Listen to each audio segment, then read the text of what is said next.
Hey, Dan Meyer here, and I'm back again to talk about visual learning, tips from my masterclass. And today we're going to focus specifically on the data visualization aspect of color and spacing.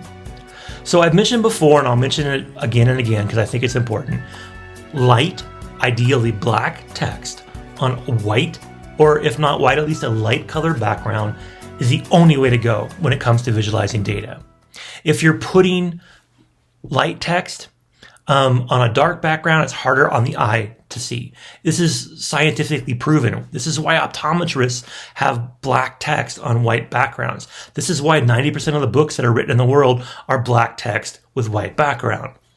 That's the easiest for us to pick up, the easiest for us to make sense of. Anything else causes our brain to freeze up for a second. It causes dissonance in our thought process that may make us miss things because we're trying to make sense of something. One of the killers of any presentation is when you start losing your audience because they're still stuck on a previous visual trying to make sense of it. And they don't listen to anything you say until they figure that out. So if you have really jumbled graphics, too much color, the wrong color, not enough spacing, too much things cluttered together, you're going to lose your audience. So color and spacing are key. If you want to use different colors, use gradations of the same color. It's much, much better to use a dark blue, a medium blue, a light blue, and a very, very light blue to show a bar chart versus show red, purple, orange, and green. It's much better on pie charts to do the same thing. Make your biggest, most significant piece the darkest color. Make the smallest, most insignificant piece the lightest color. This is how people think. Bigger is usually better, right? So when you have positive numbers and they're bigger and you want to influence them, or you want to show them to build influence, you want to make them the biggest, brightest color on the screen.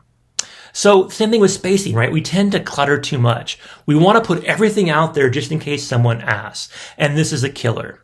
When you make a visual, like a visual in Excel or a business dashboard, and you pick 3 or 4 visuals to show, that should be all you do. And if people have questions, then you follow up with additional visuals. But in your primary presentation and what you're trying to show people, you keep it simple. Think of a car dashboard. That's why we made business dashboards, right? You have the key indicators you need visualized. How fast you're going. Are your lights on? How much gas do you have? Are your batteries charged? Just enough that you can look at quickly without having to take your eye off the road for too long, right? You have to be able to quickly look down and see how fast you're going. Quickly look down and see how much gas you have. Because if you have to really look for it and get distracted, you could get into an accident. Same concept. Keep it simple, right? I'll talk about that in the next video, but keep it simple when it comes to your visualizations. And color and spacing have to be kept simple. We got to fight the urge to over-decorate things, to over-color things, to put too much on each individual slide or screen or whatever it is we're showing. So I hope that helped. Think about color, think about spacing. Next time you do a visual, apply that, and I guarantee you'll get a lot more positive feedback on that visualization. Thanks again for your time. I'll be back soon with more tips from my masterclass on analytics. Take care.